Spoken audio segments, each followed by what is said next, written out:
Well, it's all very interesting. Donald Trump's made his big policy announcement on YouTube, thus avoiding the press, which he's long called biased and dishonest. We will get to that in just a moment, but first, let's look at what he said he'll do in the first 100 days of office. Now, top of the trumps is that he is definitely pulling the United States out of the TPP trade agreement. Arabella Munro reports. The president-elect says he's ordered his transition team to draft a list of executive actions he can take as soon as he takes office in January. Trump sketched out his plans in a video released on YouTube. I am going to issue our notification of intent to withdraw from the Trans-Pacific Partnership, a potential disaster for our country. Instead, we will negotiate fair bilateral trade deals that bring jobs and industry back onto American shores.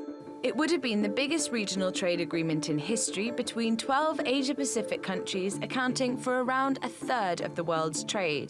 TPP was championed by President Barack Obama partly to limit China's power in the region. US opponents criticized the deal for not having enough protection for American jobs, and without the world's biggest economy behind it, it looks dead in the water.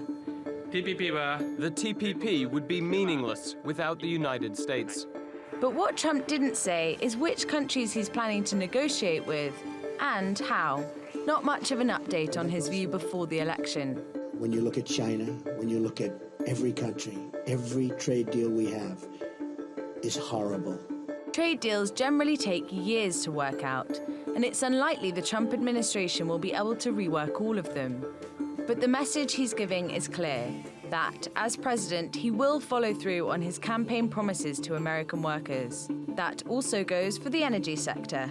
I will cancel job-killing restrictions on the production of American energy, including shale energy and clean coal, creating many millions of high-paying jobs. That's causing concern for environmentalists, who say there's no such thing as clean coal, and that there should be more investment in renewable energy instead of in fracking and shale gas.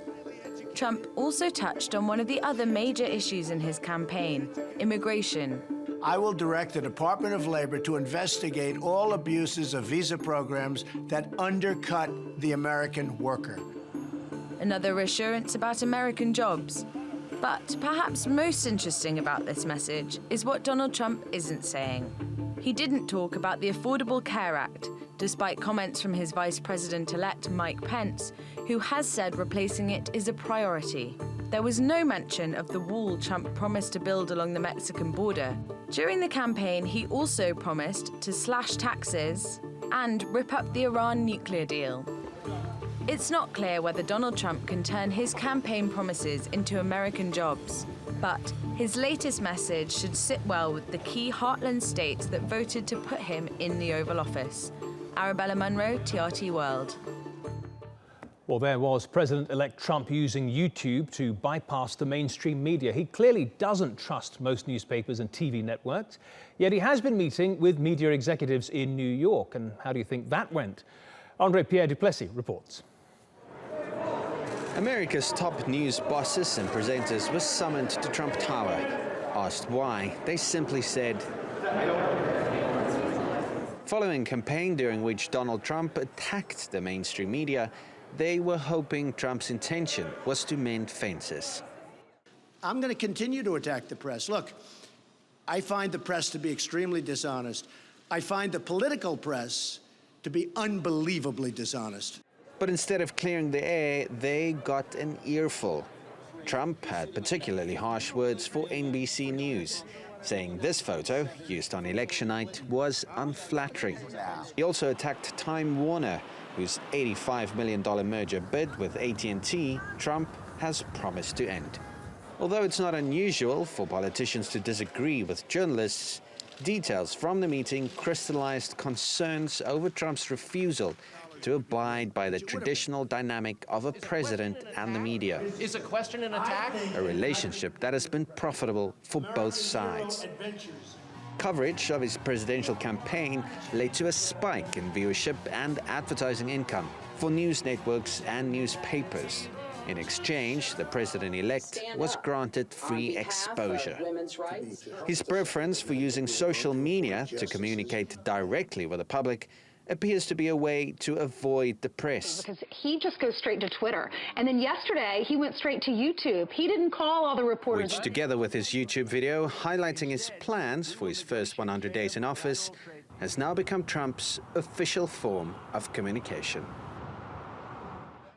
And Andre Pierre Duplessis joins me now in the studio.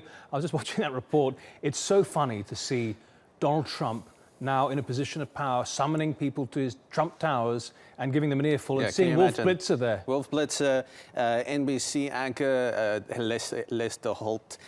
So many people, Charlie Rose, you know, everybody was really looking forward to it, thinking, you know, he's opening a new book, turning a new leaf. Going to become presidential. He's going to tell them, oh, this is how I'm going to be. And actually, he's just turning the tables and said, how do you like it? I'm in charge now. But you need me. Reporting on it has been. Some people have said yes, he was very friendly. Other people said, well, actually, he wasn't. And this is because everyone who was in that meeting were told they're not allowed to talk about what was happening. But he doesn't have to court the media anymore. He's going to be president. Exactly. How do we find out what he's doing today, or tomorrow, or you know, during his campaign? He's been using Twitter. He hasn't had a press conference since becoming president. So this is the longest stretch. He just bypasses everybody. Exactly. Oh, really? So it's the longest stretch that any since the 1970s. It is, in fact, yes. So he can just go to Twitter. He can just go to YouTube. He can row everybody out, and he can then call the press conferences on his terms. Exactly. That actually reminds me, what's happening with the New York Times? There was an interview on. It was off. Yes. What happened? So the plan was on Monday he would meet with TV news executives and anchors, as I showed there, and then. On Tuesday, he would meet with the New York Times and then the rest of the print media. But this morning, typical Trump style, he sent a tweet saying he's going to cancel this meeting. Off. Exactly. I'm going to read you this tweet that he sent. He said, I canceled today's meeting with the failing New York Times when the terms and conditions of the meeting were changed at the last moment. Period. Not nice. No, period. And then just, so this was this morning, he sent a couple of other tweets. And then just about 2 hours ago, he said, well, the meeting is back on. They're actually meeting as we're speaking. He says, looking forward to it. So it's so interesting how, you know, he as you've said, he bypasses the media. He doesn't hold any press conference. He doesn't even have an official press secretary, which is really bizarre. And what did the New York Times say about that?